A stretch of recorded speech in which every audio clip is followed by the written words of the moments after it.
제가 늘 방문하기만 하면 눈물 짓는 곳이 한 군데 있습니다. 언제든지 가기만 하면 눈물 짓는 곳이 한 군데 있는데 거기가 어디냐면 저희 친할머니 산소예요. 어려서부터 할머니 손에 자랐던 저는 산소에 가기만 하면 늘 할머니와의 추억이 떠오르고 그리움이 밀려와서 눈물 짓고는 합니다. 할머니가 돌아가셨을 때를 기억해보면 그때 정말 많이 울었던 것 같아요. 제 몸을 가누기 힘들 만큼 진짜 많이 울었습니다.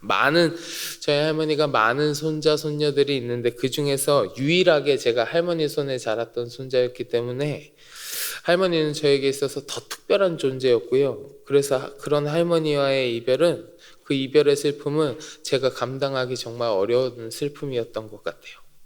근데 비단 저뿐만이 아니라 누가 되었든지 가족과의 이별의 슬픔은 말로 다 표현할 수 없을 만큼 큰 슬픔이실 거예요. 우리가 보통 이렇게 이별의 슬픔을 겪고 있는 가족들 장례에 가서 조문을 할 때요, 여러 가지 위로의 말들을 전하고는 합니다. 좋은 곳에 가셨으니까 너무 슬퍼하지 마라. 오래 고생 안 하시고 편안하게 잘 가셨으니까 슬퍼하지 마라. 많은 자손들 두고 잘 되는 거 보고 가셨으니까 너무 슬퍼하지 마라. 등등등 많은 위로의 말을 전합니다.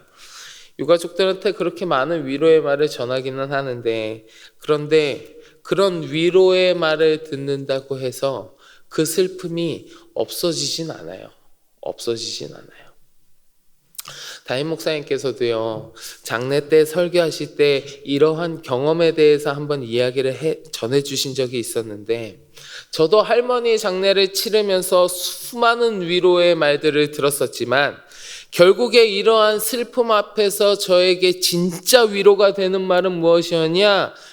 결국에는요, 저 천국과 부활에 대한 소망이었어요. 진짜 위로가 되는 건 천국과 부활에 대한 소망이지 편하게 가셨어 이런 말들이 아니었어요. 사랑하는 성도 여러분, 예수 믿는 성도된 우리에게는 반드시 저 천국과 부활에 대한 소망이 있어야 될 줄로 믿습니다. 자, 오늘 바울은요, 지금 계속해서 데살로니가 교인들에게 그들의 실제적인 삶에 대한 교훈을 가르치고 있는데, 우리가 어제 나누었던 내용이 거룩한 삶을 살라는 이야기였습니다. 그럼 오늘 바울이 이야기하는 것은 무엇이냐? 오늘 바울이 이야기하는 것은 저 천국과 부활에 대한 교훈을 이야기하는 거예요. 우리 주님 재림하실 때에 대한 이야기까지 바울이 하고 있는 겁니다. 특별히 13절 이하로 해서 이 이야기를 바울이 전해주고 있는데, 우리 오늘 본문 13절 한번 같이 봉독해 볼까요? 13절 말씀 같이 봉독합니다. 형제들아, 자는 자들에 관하여는 너희가 알지 못함을 우리가 원하지 아니하노니 이는 소망 없는 다른 이와 같이 슬퍼하지 않게 하려 함이라. 아멘. 자, 바울이 데살로니가 그 지역에서 사역하면서요, 이 데살로니가 교회 교인들을 잘 가르치고 위로하고 그랬었는데, 근데 이렇게 사역할 때에 극렬한 유대인들의 핍박이 아주 강했어요.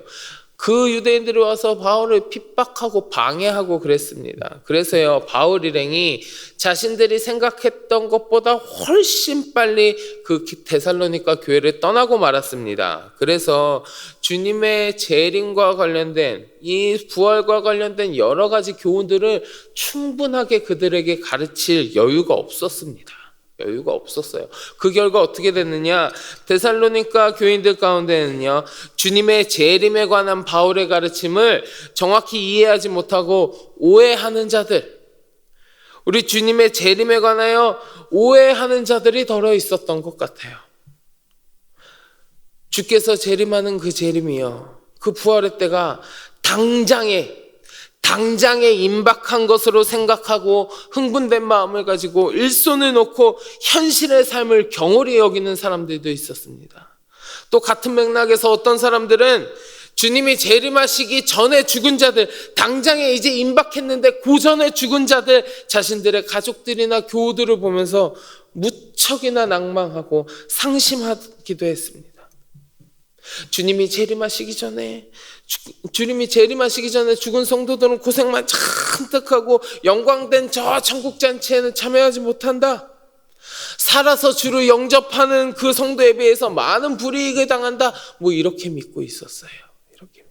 이처럼 데살로니가 교회 교인들이요, 하나님의 재림에 대해서, 우리 주님의 재림에 대해서, 저 천국에 대해서, 부활에 대해서 제대로 알고 있지 못하니까 바울이 다시금 교훈하고 있는 거예요. 형제들아, 자는 자들에 관하여는 너희가 알지 못함을 우리가 원하지 아니하노니. 자는 자들에 관하여, 즉 죽음에 관하여 제대로 알지 못하게 되면 너희가 어떻게 될 것이냐 하면 소망 없는 다른 이와 같이 슬퍼하게 된다는 거예요. 소망 없는 다른 이와 같이 슬퍼한다. 바울은 주님을 믿는 그리스도인들이 천국과 부활 소망에 대해서 잘 이해해서 저 소망이 없는 다른 이들처럼 슬퍼하지 않게 하고자 이 교훈을 지금 전달하고 있다는 겁니다. 오늘을 살아가는 우리들도요, 이 바울의 이야기를 잘 이해하고 받아들여서 저 하늘에 대한 확신, 저 천국에 대한 확신과 부활에 대한 소망을 우리 가운데 다시금 새겨야 될 줄 믿습니다. 그러면 여러분, 천국 소망, 저 천국에 대한 소망과 부활의 가장 기본적인 전제가 무엇이냐? 가장 기본적인 바탕이 무엇이냐? 우리 오늘 본문 14절 같이 볼까요? 14절 말씀 같이 봉독하겠습니다. 우리가 예수께서 죽으셨다가 다시 살아나심을 믿을진데 이와 같이 예수 안에서 자는 자들도 하나님이 그와 함께 데리고 오시리라. 아멘. 우리가 예수께서 죽으셨다가 다시 살아나심을 믿을진데, 이게 기본이에요. 이게 기본 바탕이에요. 우리 예수님께서 우리의 죄를 대신 지시고 십자가에 달려 죽으셨다가 다시 살아나셨다라는 겁니다. 부활은 그저 저 상상 속의 이야기가 아닙니다. 저 신화처럼 만들어져 있는 이야기가 아닙니다. 우리 예수님께서 직접 행하시고 우리에게 보여주신 사실이에요. 이 사실이 죽은 성도들이 다시금 부활하게 된다는, 우리 주님의 때가 이르면 다시 부활하게 된다는 명백한 근거가 되어주는 거예요. 왜냐하면 성도의 머리 대신 예수 그리스도의 죽음은 그리스도의 몸이 되는 성도들의 죽음이고요, 그분의 부활은 그리스도의 죽음에 함께 참여한 성도들의 부활이기 때문에 그래요. 바울은 이와 관련해서도요, 다른 곳에서 많은 가르침들을 남겼습니다. 로마서 6장 5절 보면요, 이렇게 얘기해요. 로마서 6장 5절, 만일 우리가 그의 죽으심과 같은 모양으로 연합한 자가 되었으면 또한 그의 부활과 같은 모양으로 연합한 자도 되리라. 아멘. 또 한 군데만 더 보겠습니다. 고린도전서 15장 20절부터 22절까지의 말씀에서 이렇게 이야기합니다. 그러나 이제 그리스도께서 죽은 자 가운데서 다시 살아나사 잠자는 자들의 첫 열매가 되셨도다. 사망이 한 사람으로 말미암았으니 죽은 자의 부활도 한 사람으로 말미암는도다. 아담 안에서 모든 사람이 죽은 것 같이 그리스도 안에서 모든 사람이 삶을 얻으리라. 아멘. 그리스도께서, 우리 주님께서 죽으셨다. 그리고 부활하셨다. 우리가 이 사실을 믿는 것이 부활에 대한 명확한 소망을 우리가 가질 수 있는, 부활의 소망을 확신할 수 있는 기본 바탕이라는 거예요. 기본 전제. 사랑하는 성도 여러분, 우리 주님께서 우리의 죄를 짊어지시고 십자가에 달려서 죽으셨습니다. 그리고 부활하셨습니다. 이 사실을 믿으십니까? 아멘. 바울은요, 지금 주님의 재림에 관하여 이 천국과 부활에 관하여 잘 알지 못하는 데살로니가 교인들에게, 오해하고 있는 데살로니가 교인들에게 이 사실을 명확히 이야기하고 있고, 또 이 말씀은 오늘을 살아가는 우리에게도 똑같이 이야기해 주는 바예요. 우리 주님께서 죽으셨다가 다시 부활하셨다라는 그 사실을 믿음으로 말미암아서 확실하고 분명한 천국과 부활에 대한 소망이 우리 가운데 자리 잡기를 주님의 이름으로 간절히 축원합니다. 자, 그러면요. 이제 그 후에 우리 주님의 재림의 때가 이르면, 부활의 때가 이르면 우리 주님께서 재림하실 때에 어떻게 되느냐? 우리 오늘 보면 16절과 17절 같이 봉독해 볼까요? 16절과 17절 말씀 같이 봉독합니다.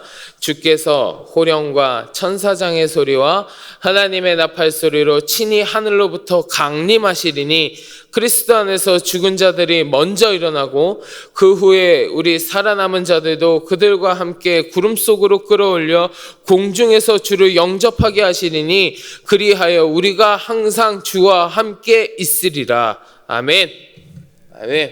우리 주님 재림하실 때예요. 우리 주께서 다시 오실 때에 우리 하나님께서, 우리 주님께서 호령하시고 천사장의 나팔 소리로 하늘로부터 강림하실 그때 그리스도의 죽은 자들이 먼저 일어나면서 우리 모두는 어떻게 되느냐? 강림하신 그 주님을 영접하게 되고 항상 주와 함께 있으리라, 이렇게 이야기했어요. 항상 주와 함께. 이것은요, 우리 주님과 항상 함께 있는 것, 이게 결국은 그리스도인들이 바라고 원하는 것 아니겠습니까? 우리가 결국 바라고 원하는 게 무엇이겠어요? 우리 하나님과 저 영광된 곳에서, 우리 하나님의 보좌 옆에서 우리가 늘 하나님 찬송하면서 그 하나님과 늘 함께하는 것, 그것이 우리가 원하고 바라는 것 아니겠습니까? 그런 우리에게 주님과 함께 있으리라라고 이야기해 주는데, 어떻게 함께 있느냐? 항상 함께 있는데요. 항상 주님과 함께 있는데 더 이상 바랄 것이 무엇이 있겠습니까? 이보다 더 좋은 것이 우리에게 어디 있겠어요? 항상 주와 함께 한다는데요. 이렇게 얘기해 준 바울이 이제 마지막으로 이야기하는 거예요. 마지막으로 우리 본문 18절 같이 봉독해 볼까요? 18절 말씀 봉독합니다. 그러므로 이러한 말로 서로 위로하라. 아멘. 재림에 대해서 오해하지 못하던, 천국과 부활에 대해서 잘 알지 못하던 데살로니가 교회 교인들에게 그때가 오면 이와 같은 일들이 벌어진다. 이러한 사실을 너희가 이제 알았으니 이 사실을 가지고 서로 위로하라는 거예요. 이 사실을 가지고. 이 위로는요, 서로 위로할, 바울이 얘기하는 이 위로는 소망이 없는 체념적인 위로가 아닙니다. 그저 말로 전하는 괜찮아 이런 위로가 아닙니다. 영광스러운 저 천국과 부활의 소망, 그 확신을 가지고 전하는 확신의 위로가 되는 거예요. 그러니 우리에게 진짜 위로가 되는 것은 무엇이겠습니까? 저 천국과 부활에 대한 소망, 우리 주님의 재림이 결국에는 진정한 위로가 된다는 거예요. 성도된 여러분, 이 사실을 가지고, 이 확실한 소망을 가지고 서로 위로하라는 겁니다. 사랑하는 성도 여러분, 이 세상에서요, 죽음을 이길 수 있는 자 아무도 없습니다. 인류 역사상에서요, 참 존경받고요, 추앙받는 많은 영웅들과 현명한 사람들, 지혜로운 사람들 많았지만 하나같이 죽음 앞에서는 무기력했습니다.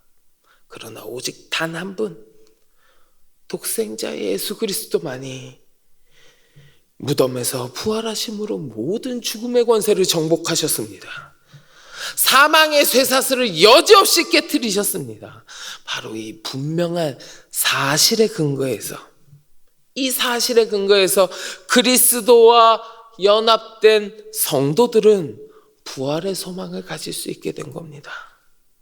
바라기는 이 자리에 함께 하시는 우리 모든 성도 여러분, 그리고 영상으로 함께 하시는 우리 성도 여러분, 이 분명한 부활의 소망이 우리 안에 확고하게 자리 잡기를 소망합니다. 그리하여서 죽음 앞에서도, 죽음 앞이라고 할지라도 우리 주님께서 허락하시는 그 참된 위로를, 그 확실한 소망을 가지고 우리에게 허락하여 주시는 그 하나님의 참된 위로를 받아 누리는 복된 여러분들이 다 되시기를 주님의 이름으로 간절히 축원합니다. 우리 같이 기도하겠습니다. 하나님, 죽음의 두려움 앞에서도 우리 가운데 있는 저 천국과 부활의 확신한 소망을 가지고 아버지 하나님의 참된 위로가 우리 가운데 임하기를 원합니다. 주여, 늘 주님 바라보게 하시고 주께서 말씀해 주신 저 천국의 소망을 우리 가운데 늘 품고 주님과 동행하는 귀하고 복된 성도들 다 되게 하여 주시옵소서. 우리 같이 기도하시고 마음속에 간절한 기도의 제목을 가지고 함께 기도하겠습니다. 우리 주여 많이 부르짖고 같이 기도하겠습니다. 주여, 주여, 주여.